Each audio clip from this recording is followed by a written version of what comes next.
থেকে দেখে নেবেন। যারা এখনও আমার চ্যানেলটিকে সাবস্ক্রাইব করেননি তারা আমার চ্যানেলটিকে সাবস্ক্রাইব করে রাখুন। আমি মূলত এই মেশিনের মাধ্যমে আপনাদেরকে আজকে কাওয়া তুর্কিশটা বানিয়ে দেখাবো।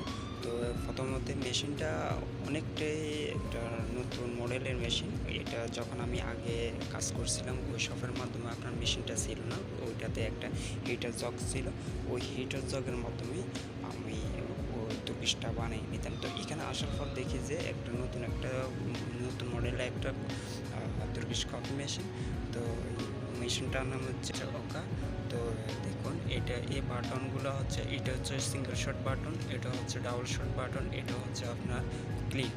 মূলত এই মেশিন থেকে আপনি সিঙ্গেল শটও নিতে পারবেন, ডাবল শটও নিতে পারবেন। তো মূলত আমি আপনাদেরকে এখন দেখানোর চেষ্টা করব ডাবল শটটা। তো আপনারা পাশে থাকুন, দেখুন আমি কি করতেছি। তো কত গ্রাম গাওয়া নিতেছি, তুর্কিশ গাওয়া নিতেছি, তো আপনারা দেখুন। আমি একটা ফালা নিয়ে আসছি,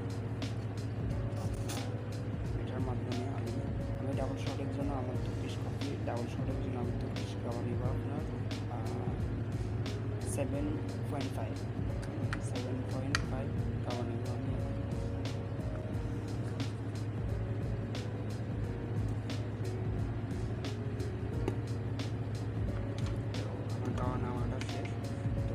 যদি সুগার পছন্দ করি, আপনি যদি সুগার পছন্দ করেন বা ধরেন আপনার কাস্টমার যদি সুগার পছন্দ করেন তখন সুগারটা এখানে দিতে পারেন।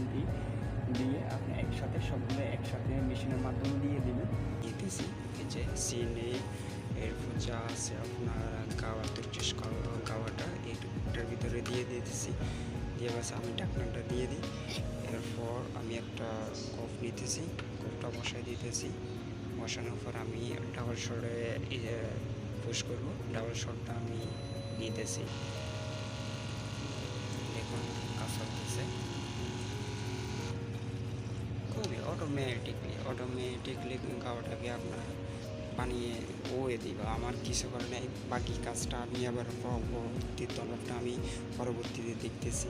বাস আমি আগে যে বাল বানাইতাম ওখানে দাঁড়িয়ে থাকবো হতো, আপনার যখনই আপনার দাঁড়িয়ে থাকতে হতো।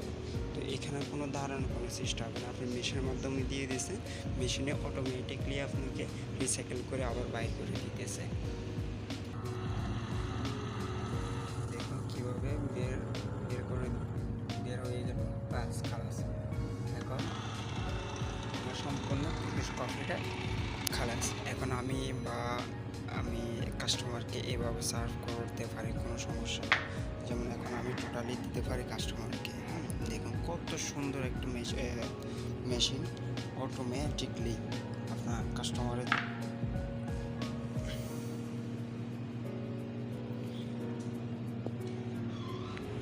তো গাইস, ওকে, ভালো থাকবেন, সুস্থ থাকবেন। আর আপনারা যদি আমার এই ধরনের কফি রেসিপি, এই ধরনের ভিডিও যদি দেখতে চান আমার চ্যানেলটিকে সাবস্ক্রাইব করে রাখুন। আমি দেখি এখন এই কফিটার স্বাদ কীরকম হয়েছে।